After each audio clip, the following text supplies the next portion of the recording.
Hi everyone. এখন জানুয়ারি মাসের ending time চলছে, আর এখন থেকেই তাপমাত্রা একটু বেড়ে উঠেছে। আর গাছের ঘুমন্ত অবস্থা থেকে, ডরমেন্সি থেকে বেরিয়ে গ্রোথের দিকে স্টার্টিং নিচ্ছে। যেমন এই আমার সুইট অরেঞ্জের গাছগুলো, এতে প্রায় সব গাছই ফ্লাওয়ারিং এসে গেছে। যেগুলো লেট ভ্যারাইটি ওগুলোতে একটু লেটে আসবে, কারণ আমি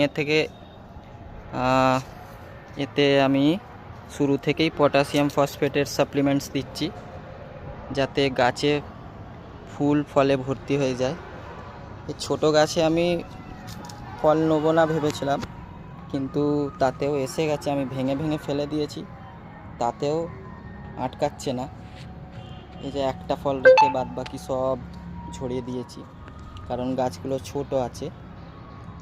তো এগুলোও ঝরিয়ে দেওয়া হবে আর একটু বাড়লে। আর এগুলো একটু ম্যাচিওর যে প্লান্টগুলো আছে, ওতে আমি পটাশিয়াম ফসফেটের সাপ্লিমেন্টস দিচ্ছি, যাতে গাছে ফুল ফলে ভর্তি হয়ে যায়। পটাশিয়াম ফসফেটের মূল ডেটা হচ্ছে, গাছকে ডেটা দেওয়া হচ্ছে, আদেশ দেওয়া হচ্ছে, যেমন 05234 হয়। ওতে কি হয়, গাছ সিগন্যাল পায় যে আমার ফসফরাস আর পটাশিয়ামের ঘাটতি পূরণ হয়ে গেছে, এবার ফল ফুল নিয়ে বেরোয়। আর ডরম্যান্সি থেকে বের করার একটা সবচেয়ে ভালো উপায় হচ্ছে আলফা ন্যাপথাইল অ্যাসিডিক অ্যাসিড। ওটা আমার কিউইর স্টাডি থেকে, আমি কিউই গ্রো কীভাবে করব সেই স্টাডি থেকে আমি ওই স্টাডিটা পেয়েছিলাম।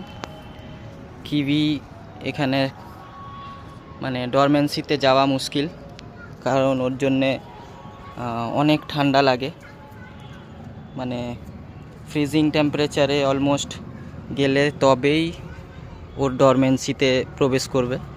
তো তার জন্য আমি ফোর্সফুলি ডরমেন্সিতে কী করে নিয়ে যাব, ওর ডরমেন্সি কমপ্লিট কিভাবে করব, তার ব্যাপারে খুব আমি স্টাডি করেছিলাম। তার এতে আমার জানতে পেরেছি যে ডরমেন্সি যদি গাছ পুরোপুরি না পায়, তাহলে ফুল আসা মুশকিল হয়। মানে যেমন মানুষের ঘুম না কমপ্লিট হলে ভালো এনার্জিতে জাগতে পারে না, তেমনই। তো আমি আলফা ন্যাপথাইল অ্যাসিডিক অ্যাসিড দিয়ে ব্যবহার করে নিয়েছি গাছে। আর ঘুম ভাঙবার পরে গাছের মূলে সম্পূর্ণ খাবার থাকা জরুরি, যাতে ফল ফুল নিয়ে বেরিয়ে আসে। তো আপাতত এইটাই করতে হবে, পটাশিয়াম ফসফেটের সাপ্লিমেন্ট দিতে হবে, আর যেই ফুল বেরিয়ে যাবে বোরন আর জিঙ্ক দিতে হবে।